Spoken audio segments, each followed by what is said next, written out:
तो आज हम डिस्कस करेंगे ईएमए और एमए के बारे में। यानी कि एमए यानी कि मूविंग एवरेज और ईएमए यानी कि एक्सपोनेंशियल मूविंग एवरेज। आखिर ये होता क्या है और ये किस तरीके से काम करता है मार्केट में।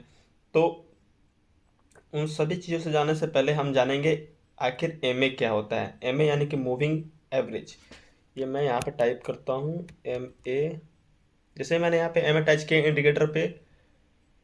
इंडिकेटर पे जैसे मैंने एमए टाइप किया, यहाँ पे आ गया मूविंग एवरेज। ये मैं यहाँ पे क्लिक करता हूँ। मूविंग एवरेज बेसिकली होता क्या है कि जैसे मूविंग एवरेज मैंने यहाँ पे एक ऑटो पे रहता है 9, मैं यहाँ पे मूविंग एवरेज लेता हूँ 50। ठीक। तो जब मैंने यहाँ पे 50 का मूविंग एवरेज लिया, तो ये देखिए कैसे इस तरीके से एक लाइन ड्रॉ हो गई। ये इस तरीके से जो है चेंज हो गया। तो ये हमें क्या बताती है मूविंग एवरेज। मूविंग एवरेज यानी कि मार्केट किस डायरेक्शन में मूव कर रहा है। वो ऐसे ऐसे ऐसे आके इसे बैरिश हो रहा है या फिर ऐसे ऐसे जाके बुलिश हो रहा है। तो मूविंग एवरेज हमें क्या बताता है। आखिर मूविंग एवरेज का इस्तेमाल करके हम जो है ट्रेड कैसे प्लान कर सकते हैं ट्रेडिंग के लिए।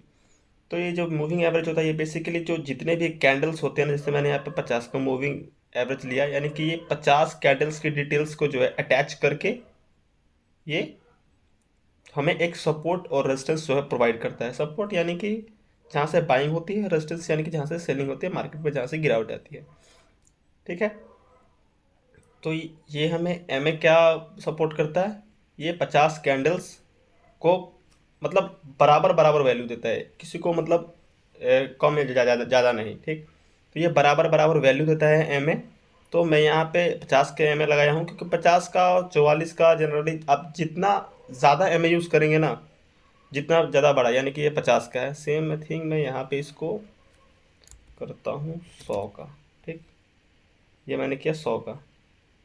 देखिए एक किस तरीके से चेंजिंग हो गया।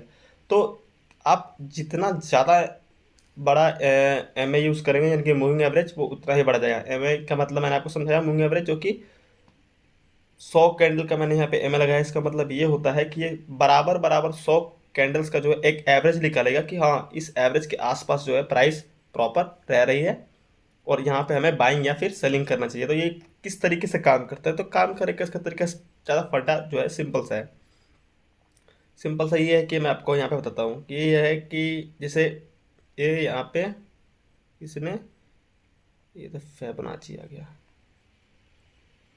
ये यहाँ पे जो है ये मूविंग एवरेज ने यानी कि एमए ने यहाँ पे जो है ग्रीन कैंडल में टच किया और इसके ऊपर जो है कैंडल बनी। ठीक।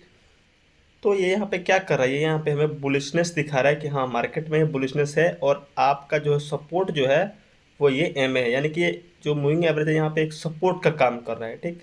तो मूविंग एवरेज के ऊपर जो है कभी भी अगर आप ऊपर जो है एक ग्रीन कैंडल फॉर्म हो, तो इससे हमें क्या समझना चाहिए। इससे हमें ये समझना चाहिए कि मार्केट जो है यहाँ पे बुलिश है। जैसे कि सेम थिंग यहाँ पर भी यही चीज़ हुई है। मार्केट आया, ग्रीन कैंडल टच किया, एक सपोर्ट की तरह लेकर जो है ऊपर गया। यानी कि अगर हम इसमें ट्रेड लेते हैं, मान लीजिए मैंने यहाँ पे एक ट्रेड इनिशिएट किया कॉल का, तो मैं अपना स्टॉप लॉस कहाँ रखूँगा। मैं अपना स्टॉप लॉस इस मूविंग एवरेज के नीचे रखूँगा। जैसे ही इस मूविंग एवरेज के नीचे कैंडल क्लोज हो, मेरा स्टॉप लॉस हिट होगा, मैं मार्केट से एग्जिट आऊँगा। ठीक। सेम थिंग अगर यहाँ पे देखें तो एक रेड कैंडल जो है यहाँ पे इस पॉइंट पे जो है टच की हुई है। तो यहाँ पे जब रेड पॉइंट टच की हुई है, तो इसका मतलब ये हमें क्या इंडिकेट कर रहा है कि यहाँ पे बेयरनेस है। क्या है बेयरनेस, यानी कि मार्केट गिर रहा है। तो हम यहाँ पे एक ट्रेड इनिशिएट करेंगे और यहाँ पे नीचे, यानी कि जब यहाँ पे एक बेयरनेस आई, तो यहाँ पे क्या हुआ कि इस जो एमए का जो ये लाइन आई हुई है ना यहाँ पे, इसने इसको एक रेजिस्टेंस की तरह देखा और जब भी इस रेजिस्टेंस के पास जाएगा मार्केट, मार्केट नीचे आएगा। तो यहाँ पे मैं जनरली मैं आपको रिकमेंड करूँगा कि आप जो है 50 का या फिर 49 का ही जो है मूविंग एवरेज कीजिए इंट्राडे ट्रेडिंग के लिए। तो ये मैंने यहाँ पे लगा लिया 50 का।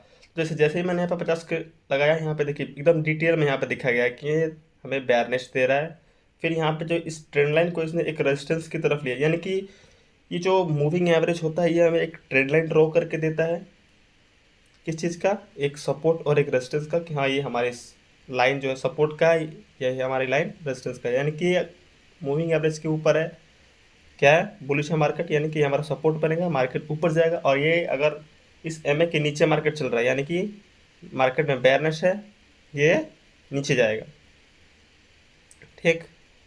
और भी हम देखते हैं, और भी एग्जाम्पल्स पकड़ते हैं। तो मैं यहाँ पे ये खोल रहता हूँ रिलायंस। रिलायंस, ठीक। तो रिलायंस में मैं आपको समझाता हूँ क्या, ये मैं यहाँ पे इसमें आपको समझाता हूँ EMA यानी कि एक्सपोनेंशियल मूविंग एवरेज। ये है, मैंने लगा दिया एक्सपोनेंशियल मूविंग एवरेज। तो ये एक्सपोनेंशियल मूविंग क्या होता है, ये एक्सपोनेंशियल मूविंग एवरेज क्या होता है। ये एक्सपोनेंशियल मूविंग, जिसे मैंने यहाँ पे ये 9 का लगा हुआ है, मैं इसको भी 50 करता हूँ, ठीक। तो मैंने इस एक्सपोनेंशियल मूविंग एवरेज को 50 फॉर्म कर दिया। तो ये हमें क्या बता रहा है, ये हमें एक बता रहा है कि सेम थिंग, ये भी हमें सपोर्ट और रेजिस्टेंस ही बता रहा है, लेकिन इसमें क्या चेंजिंग है, आखिर एमए और ईएम में क्या डिफरेंट है। तो एमए होता है मूविंग एवरेज, ठीक। और ईएम होता है एक्सपोनेंशियल मूविंग एवरेज, ठीक। तो यहाँ पर अगर हम देखें तो एक्सपोनेंशियल मूविंग एवरेज यानी कि जैसे यहाँ मैंने यहाँ पे ईएम लगाया 50 का एक्सपोनेंशियल मूविंग एवरेज, तो ये हमें ये बता रहा है कि ये जो 50, ये में 50 का मतलब है कि जो ये 50 फर्स्ट कैंडल जो होगी ना 50, ये इनको वैल्यू ज़्यादा देगा। जब इसका एवरेज ये निकालेगा EMA यानी कि एक्सपोनेंशियल मूविंग एवरेज, ये जब हमें एक एवरेज निकाल के दे रहा है, तो ये क्या करेगा, शुरू के जो भी 50 कैंडल से ये कैंडल, तो ये पहले वाले कैंडल को वैल्यू ज़्यादा देगा, फिर उसके बाद उसके बाद करके जो है ये एवरेज निकालेगा। यानी कि ये जैसे मूविंग एवरेज क्या था कि वो सबको बराबर बराबर एवरेज देके तब निकाल रहा था हमें सपोर्ट और रेजिस्टेंस। लेकिन इसमें क्या होता है कि पहले वाले को वैल्यू ये ज़्यादा देता है, फिर उसके पीछे वाले को कम, फिर उसके वाले को कम कम ऐसे कर कर देता है। यानी कि ये आने वाले कैंडल को ज़्यादा वैल्यू देता है, उसके पीछे वाले कैंडल को वैल्यू कम देता है, और तब जाके हमें ये एक सपोर्ट और एक रेजिस्टेंस प्रोवाइड करता है। सो बेसिकली कि ये भी वैसे ही काम करता है सेम, जैसे ये इस EMA के ऊपर जो ग्रीन कैंडल बन गई, ठीक। यहाँ पे ग्रीन कैंडल बन गई EMA के ऊपर, ये हमें क्या दिखाया, बुलिशनेस, ठीक। सेम थिंग यहाँ पर भी यही चीज़ हुई। यहाँ पे क्या है, ग्रीन कैंडल, और ये बुलिशनेस। यहाँ पे क्या हुआ, इसने इसके नीचे गया, EMA के नीचे गया, मतलब लाइन के नीचे गया, इसने इसको रेजिस्टेंस की तरह देखा और मार्केट नीचे।